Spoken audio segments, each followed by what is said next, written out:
ദൈവനാമത്തിന് മഹത്വം ഉണ്ടാകട്ടെ.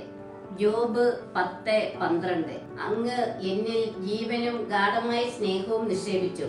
അങ്ങയുടെ പരിപാലന എന്റെ ആത്മാവിനെ സംരക്ഷിച്ചു. അവിടുന്ന് മനുഷ്യനോട് പറഞ്ഞു, ജ്ഞാനം കർത്താവിനോടുള്ള ഭക്തിയാണ്, തിന്മയിൽ നിന്ന് അകലുന്നതാണ് വിവേകം. യോബ് ദൈവം തന്നെ പരിപാലിച്ചിരുന്ന പഴയ കാലങ്ങളെ പറ്റി ഓർക്കുന്നു. അക്കാലത്ത് അവിടുന്ന് തന്റെ ദീപം എന്റെ ശിരസിന് മുകളിൽ തെളിക്കുകയും ഞാൻ അവിടുത്തെ പ്രകാശത്തിൽ അന്ധകാരത്തിലൂടെ നടക്കുകയും ചെയ്തു. ഞാൻ എന്റെ ശരത്കാല ദിനങ്ങളിലെ പോലെ ആയിരുന്നെങ്കിൽ അന്ന് ദൈവത്തിന്റെ സൗഹൃദം എന്റെ കൂടാരത്തിന്മേൽ ഉണ്ടായിരുന്നു. സർവശക്തൻ എന്നോട് കൂടെ ഉണ്ടായിരുന്നു. എന്റെ സന്താനങ്ങൾ എനിക്ക് ചുറ്റും ഉണ്ടായിരുന്നു.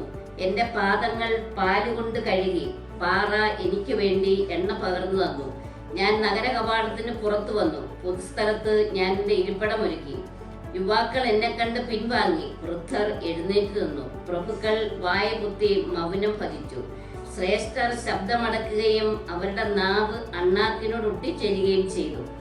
എന്നെ കുറിച്ച് കേട്ടവർ എന്നെ പുകഴ്ത്തി, എന്നെ കണ്ടവർ അത് സ്ഥിരീകരിച്ചു.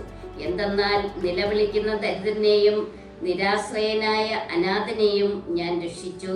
ഹല്ലേലൂയ, ആമേൻ.